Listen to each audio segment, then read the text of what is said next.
Do you guys remember when Tom Lee said this starting off the month of June? Our next guest says that June is going to, well, I'm going to introduce you and then I'm going to let him tell you because we're not going to bury the lead on this. Let's get to Tom Lee, Fund Strat. He's pretty amazing guy that we try to visit with as much as we can. He's on kind of a roll.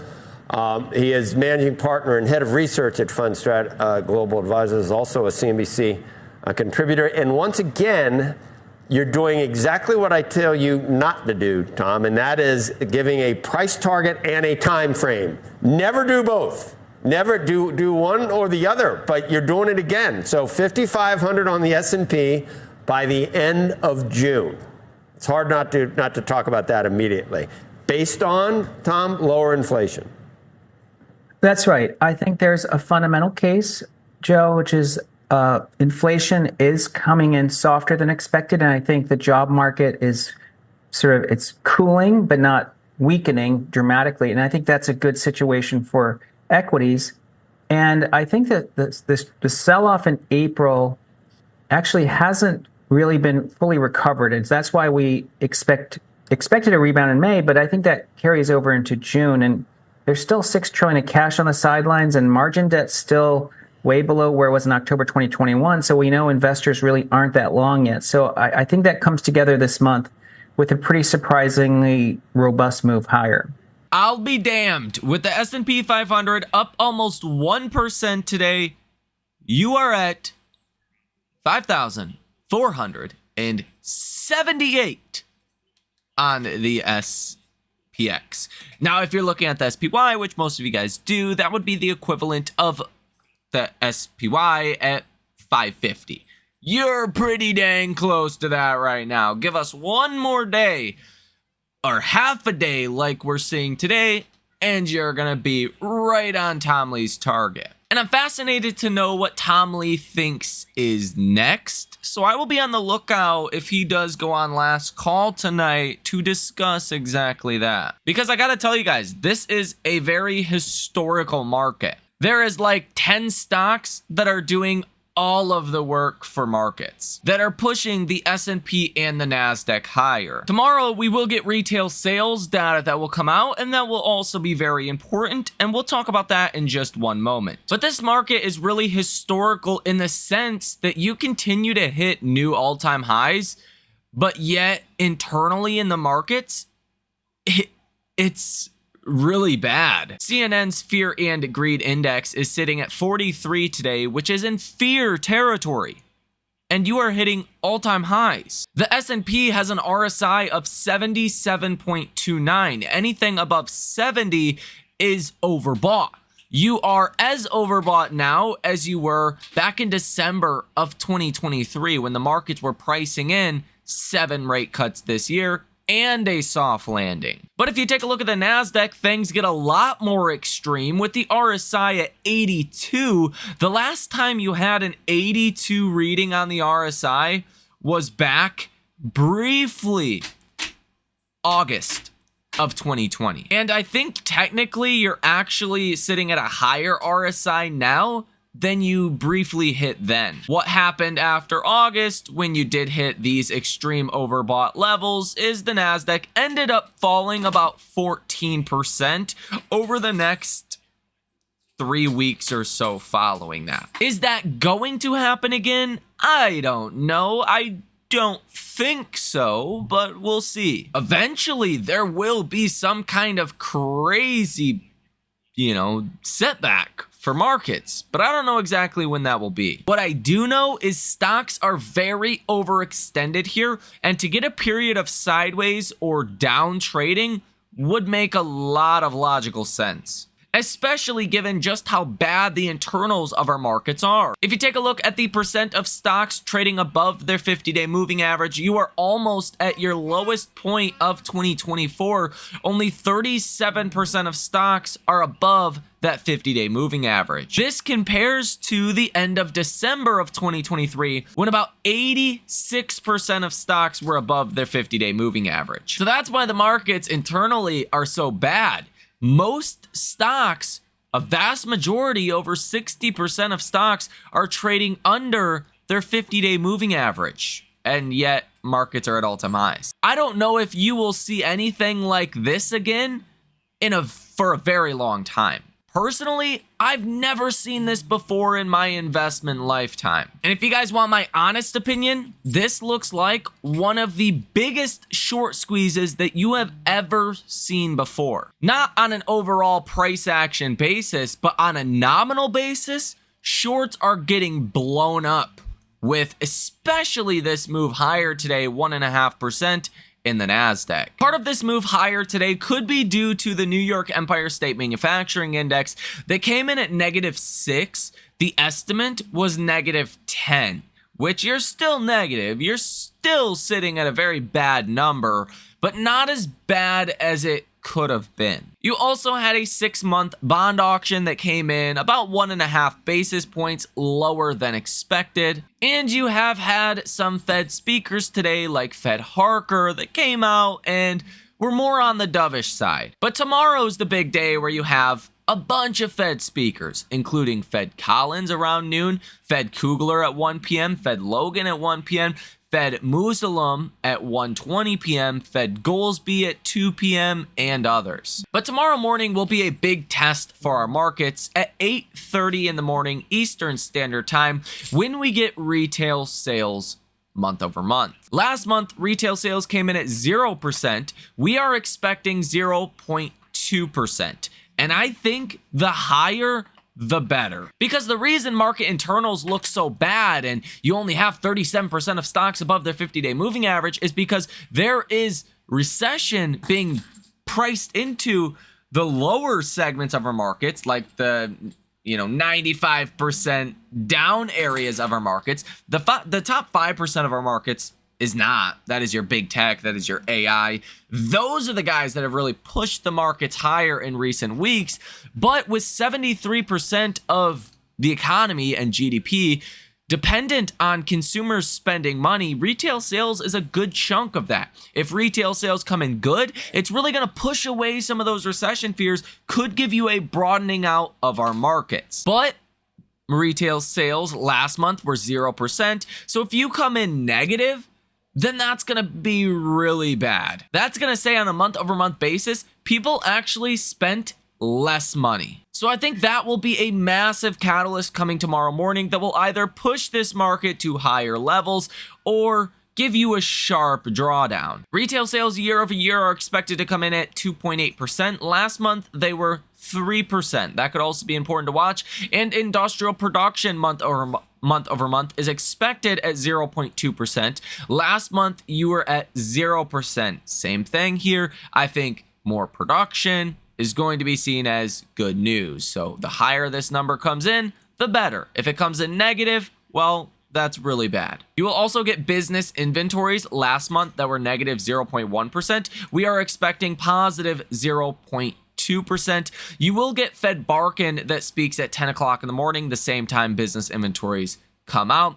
And then all of those other speakers that speak around noon. The short interest on the S&P 500 sits at 9% today. 3 months ago, it was at 11.23%. That is down 20% in 3 months. If you look at the last 6 months, the short interest was 12.66%. That is down 29% in 6 months. And if you look at the last year, the short interest was 16.03%.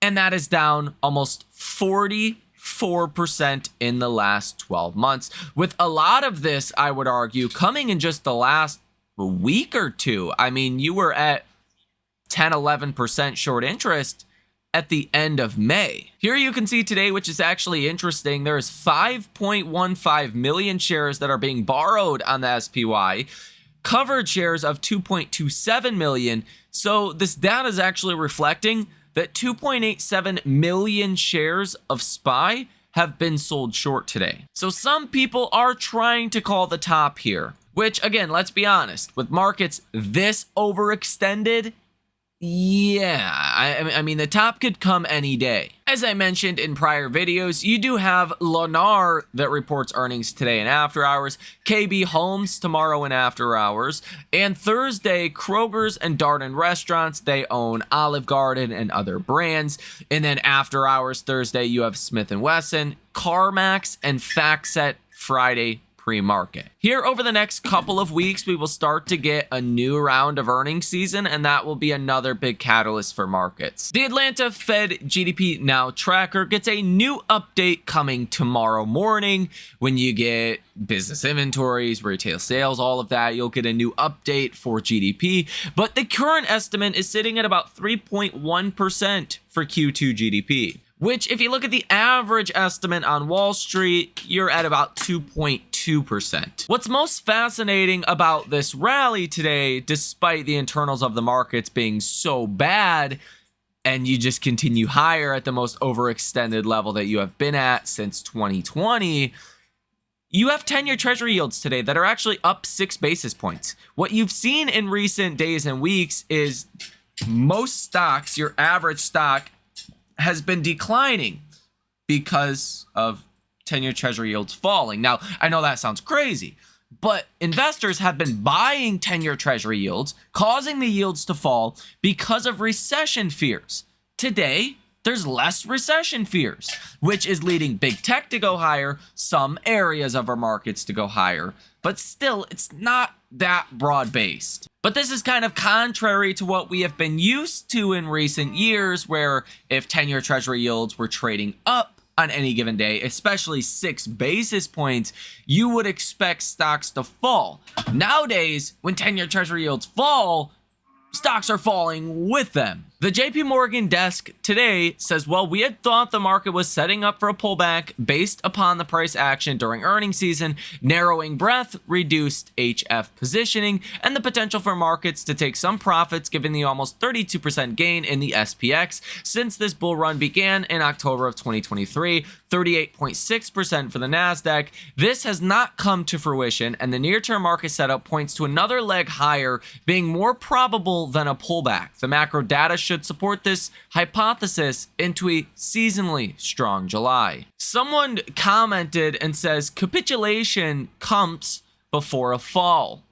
And Carl over here on X posted this meme and said, interesting. Which does make you wonder, after a day like today where markets just legged higher, if that's what we could be setting up for. Some kind of pullback because people are starting to capitulate and go all in this market. And that's usually when the markets punch you in the face. Ian Dietrich writes on X, with a green close today, that'll be 30 all-time highs for the S&P 500 in 2024. Happened 20 other times, and we finished the year green each time.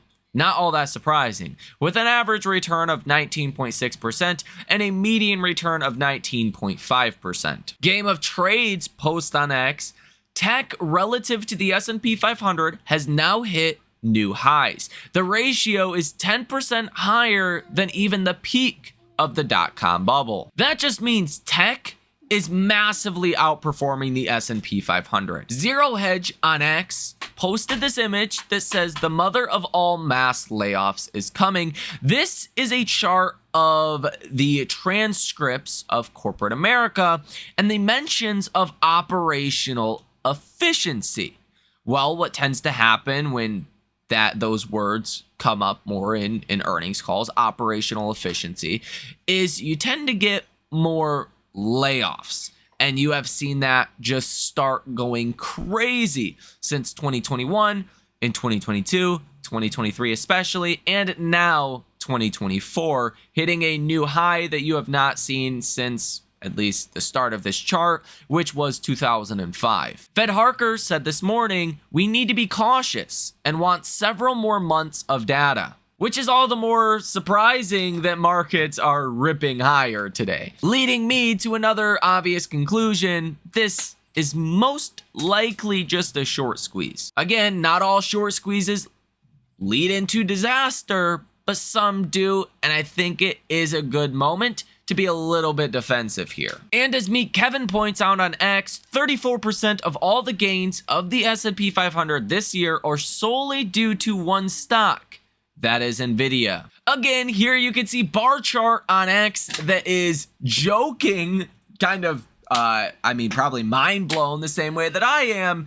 The CNN's Fear and Greed Index is still in fear, and markets are at all-time highs at the most overextended level that you have been at since August of 2020. Something is just not adding up here. Ryan Dietrich said, did anyone else hear about the divergence under the surface of the S&P 500? I see it also, but given everyone sees it, makes you wonder if internals play catch up versus break down. And that's just the bottom line. That's what will happen here, is either internals of our markets, your average stocks start to catch up and do better and push markets higher.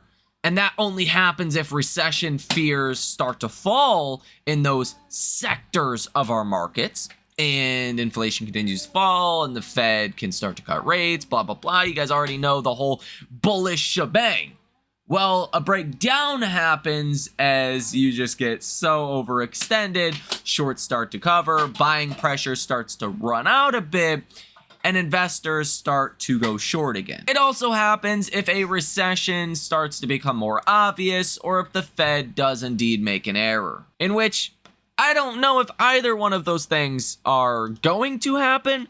All I know is something big is coming, either a big catch up or a big catch down in markets. And I think a big one to be watching for is Nvidia. Typically post stock split in recent years, companies that have split tend to actually sell off, and you have not seen that at all in Nvidia. Nvidia was only down about 1% on June 11th.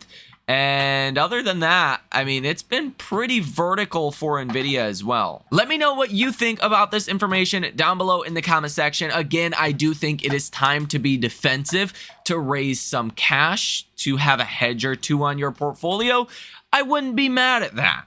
I think that is probably the smart and prudent thing to do as markets are seemingly disconnected from reality. Reality is the economy is slowing, maybe into recession, maybe not, but the point is the economy is slowing down. Earnings expectations are 15% growth for 2 years in the S&P 500 EPS. That's hard to obtain even in a very strong economy. And you also have a Fed that looks certain that they are going to force an economic downturn before they start cutting rates. These things are all problematic and lead me to be more defensive. But again, let me know what you think about this information down below in the comment section. Hit the like button as well as subscribe to the channel if you made it to the end of this video. Hopefully you learned something. If you did, consider sticking around a while. You guys have a great rest of your day, and I will see you in the next one.